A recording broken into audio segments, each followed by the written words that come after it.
Hello guys, welcome to my YouTube channel NCERT simplified. तो गाइज, आज हम इस वीडियो में देखने वाले हैं जीव जगत के बारे में। ये टॉपिक क्लास 11th की एनसीईआरटी का टॉपिक है। तो सबसे पहले हम देखेंगे कि सजीव क्या होता है। जैसे हम एक सजीव है और ये पेन निर्जीव है, तो हमने ये कैसे तय कर लिया कि ये पेन निर्जीव है और हम सजीव हैं। हमारे अंदर ऐसे कौन से लक्षण हैं हमें निर्जीवों से अलग करते हैं। तो सबसे पहले हम सजीवों के लक्षण पढ़ेंगे। सजीवों के लक्षण भी दो प्रकार के होते हैं, एक होता है विशिष्ट लक्षण और एक होता है सामान्य लक्षण। विशिष्ट लक्षण उनको बोलते हैं जो सिर्फ सजीवों में ही पाए जाते हैं, और सामान्य लक्षण वे होते हैं जो सजीवों में हो भी सकते हैं और नहीं भी हो सकते। तो हम स्टेप बाय स्टेप पढ़ेंगे कि ये कौन कौन से लक्षण हैं। सबसे पहला लक्षण है कोशिका। कोशिका प्रत्येक सजीव जीवित सेल से बना होता है। जीवित सेल एक सजीवों का विशिष्ट लक्षण है। जीवित सेल क्यों बोलते हैं? क्योंकि इसमें जीव द्रव्य उपस्थित होता है, तो इसलिए ये एक सजीवों का विशिष्ट लक्षण है। दूसरा लक्षण है हमारा जैव रासायनिक अभिक्रिया या उपापचय अभिक्रिया। जैव रासायनिक अभिक्रिया को इंग्लिश में बोलते हैं बायोकेमिकल रिएक्शन। उपापचय अभिक्रिया को इंग्लिश में बोलते हैं मेटाबॉलिक रिएक्शन। यह प्रक्रिया हमारी विशिष्ट लक्षण है। ये विशिष्ट लक्षण क्यों है? क्योंकि जीवित सेल के जीव द्रव्य में ढेर सारी अभिक्रियाएं होती रहती हैं। कुछ अभिक्रियाएं बनती हैं और कुछ अभिक्रियाएं टूटती हैं। जैसे निर्माणकारी अभिक्रिया और विघटनकारी अभिक्रिया। निर्माणकारी अभिक्रिया को हम बोलेंगे उपचय और विघटनकारी अभिक्रिया को हम बोलेंगे अपचय। निर्माणकारी अभिक्रिया में हम पढ़ेंगे प्रकाश संश्लेषण, जिसमें क्या होता है, इसमें सरल घटक मिलकर के एक जटिल घटक का निर्माण करते हैं। कार्बन डाइऑक्साइड और जल प्रकाश और वर्णक की उपस्थिति में मिलकर ग्लूकोज का निर्माण करते हैं, जो एक जटिल घटक है। और विघटनकारी अभिक्रिया में क्या होता है, इसमें जटिल घटक टूट करके सरल घटक का निर्माण करते हैं। ग्लूकोज ऑक्सीजन की उपस्थिति में टूटकर कार्बन डाइऑक्साइड और जल का निर्माण करते हैं। इस संपूर्ण प्रक्रिया को श्वसन में देखा जा सकता है। तीसरा लक्षण है वृद्धि, जो कि एक विशिष्ट लक्षण नहीं है।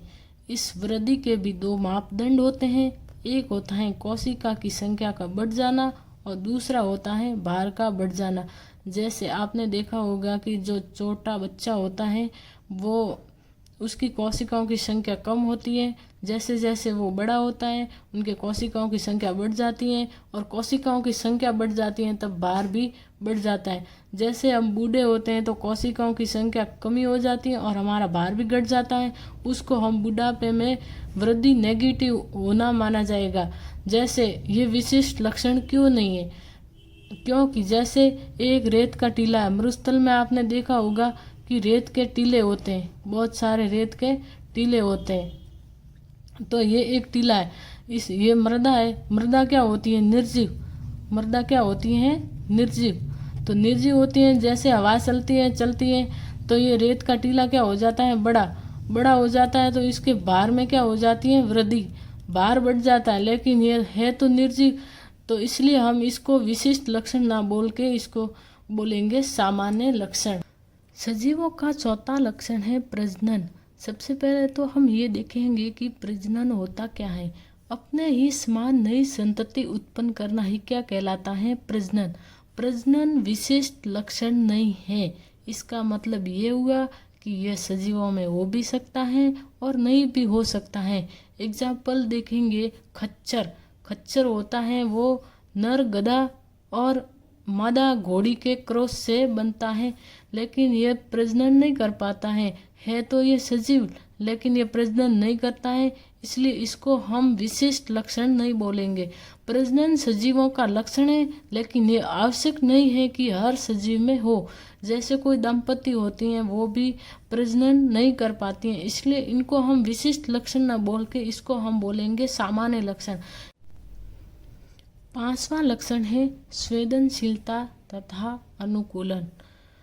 संवेदनशीलता का अर्थ होता है कोई शरीर या सजीव बाहरी संवेदना को ग्रहण करता है, और अनुकूलन का अर्थ होता है बाहरी संवेदना को ग्रहण करने के पश्चात शरीर में होने वाला परिवर्तन।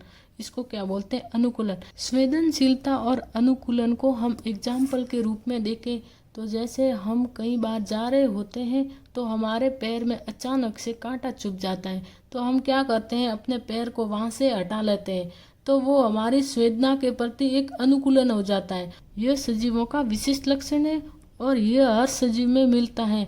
ये पेड़ पौधों में भी होता है। पेड़ पौधों में हमें बाहरी रूप से इतना दिखाई नहीं देता है, लेकिन आंतरिक रूप से कोशिकाओं में होता है, इसलिए इनको हम विशिष्ट लक्षण बोलेंगे।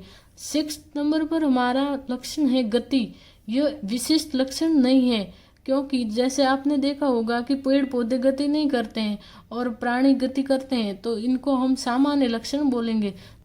7वां लक्षण है जीवन चक्र। ये एक सजीवों का विशिष्ट लक्षण है, क्योंकि जिसने जन्म लिया है उनकी मृत्यु निश्चित है। इस प्रकार ये जीवन चक्र चलता रहता है, जन्म मृत्यु ये चलता रहता है। तो आपको वीडियो कैसा लगा कमेंट करके बताना, और कल एक और नया वीडियो आने वाला है, इसका भाग 2 आप जरूर देखना। धन्यवाद।